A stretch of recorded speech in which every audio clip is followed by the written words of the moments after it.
Kenalin, nama gue Krisnawan. Biasa dipanggil Wawan. Gue bekerja sebagai perawat di salah satu klinik daerah Ciamis, Jawa Barat. Eits, sebelum gue lanjut cerita, gue minta waktu kalian sebentar ya. Gue mau ngucapin makasih banget buat kalian yang udah berkontribusi dalam video ini. Nah, buat kalian yang mau donasi caranya mudah. Silahkan klik link di bawah ini ya. Karena support kalian sangat berarti untuk kita. Yuk, lanjut cerita. Ngomongin soal perawat, pasti ada dua hal pandangan yang sering berseberangan di banyak pikiran kalian. Yang pertama, perawat di mata para pra-akil balik. Dan yang kedua, perawat yang dihubung-hubungkan dengan kisah mistis. Dan di sini, gue mau sharing ke kalian tentang pengalaman mendebarkan dalam hidup gue. Hari itu gue masih ingat, Rabu 24 Juli 2019. Gue dinas malam, dan besoknya lepas.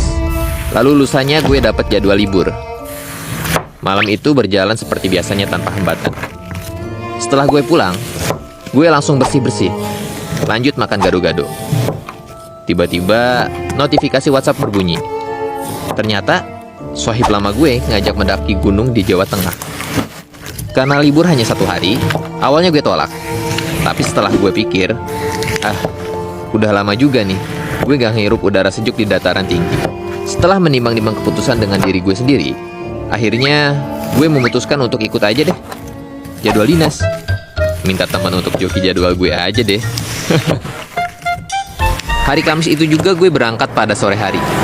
Dan baru sampai di base camp gunung, tempat peristirahatan terakhir, pada tengah malam. Ya, istirahat dulu semalam. Lumayan buat ngilangin rasa capek. Soalnya pegel juga duduk di bis 6-7 jam. Dan pagi harinya di hari Jumat, gue mendaki dengan sohib lama gue. Sebut aja namanya Dodi, beserta 2 rekannya, Rian dan Ilyas. Jadi total kami ada berempat. Selama di gunung, gue sih nggak mendapatkan pengalaman horor yang berarti ya. Ya cuma mistis tipis-tipis lah. Kayak suara-suara aneh, sekelebat bayangan. Dan itu pun udah biasa terjadi. FYI, gue tipikal orang yang sedikit peka untuk hal seperti itu. Singkat cerita, tiba saatnya gue harus kembali pulang dan bergelut kembali dengan rutinitas tanpa batas. Pada hari Minggunya, tanggal 28 Juli 2019, gue kebagian piket sore hari. Hari itu gue gak mood banget. Soalnya saat itu badan gue lagi gak fit. Rasanya lemes dan cuaca di luar lagi gak jelas. Kadang hujan, kadang reda. Mungkin ini efek kecapean udah lama gak naik gunung. Gue kebagian jadwal piket di lantai 2. Kebagian rawat inap syaraf. Sekitar pukul 18.30 sesudah maghrib, gue lagi menulis buku catatan rekam medik pasien. Tiba-tiba gue dengar suara kayak ada yang mukul pegangan tangga gitu. Ting, ting, ting. Pegangan tangga besi yang menuju rooftop. Dan akhirnya suara itu hilang dan gue jadi jauh lebih tenang. Awalnya gue memilih cuek dan fokus sama kerjaan. Tapi bunyi itu terdengar berkali-kali. Setelah sempat tenang, karena gue mulai kesal sama tuh suara, akhirnya gue samperin tuh sumber suara. Gue cek tangga itu yang terletak di ujung ruangan. Sesampainya di depan tangga, gue ngerasa merinding. Apa yang terlihat? Sesosok perempuan berbaju lusuh, kotor, berambut kusut panjang, membelakangi gue tepat di ujung tangga menuju rooftop. Kaki gue tiba-tiba membeku. Cerita suara gue pun kaku.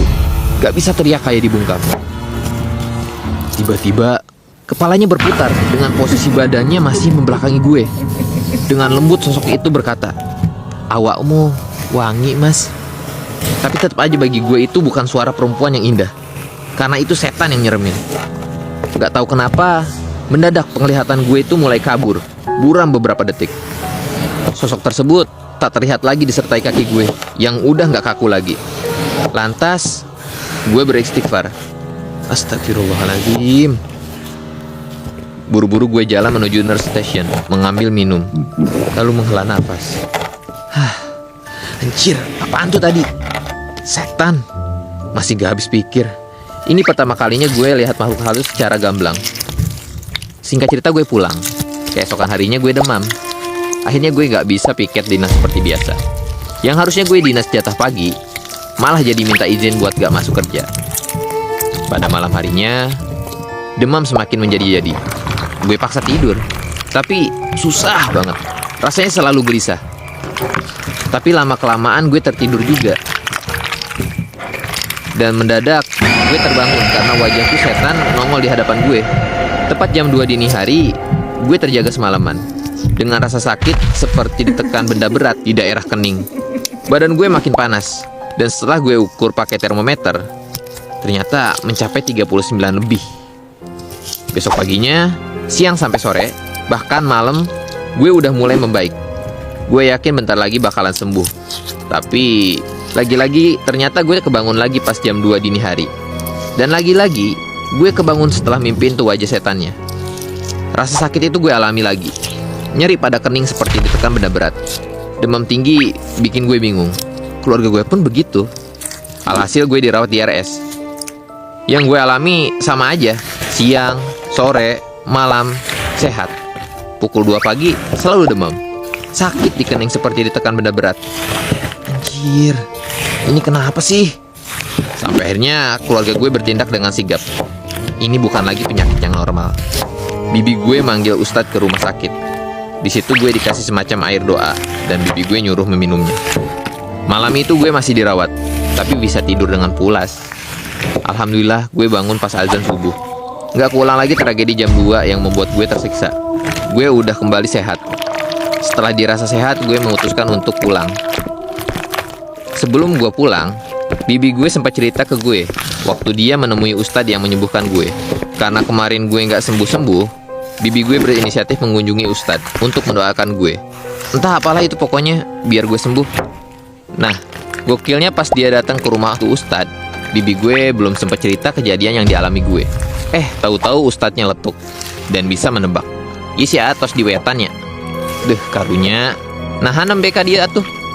Kata Pak Ustadz pada bibi gue yang artinya, duh, kasihan ini si kakak sudah berkunjung dari arah timur ya. Kenapa baru mengunjungi saya sekarang? Dan Pak Ustadz itu mengatakan apa yang gue rasa sebelum bibi gue menceritakannya. Detil, termasuk rasa sakit yang gue alami di saat jam 2 malam. Usut punya usut, kata Pak Ustadz, ada makhluk yang tertarik sama gue. Aneh banget gak sih? Gue gak ganteng-ganteng amat loh.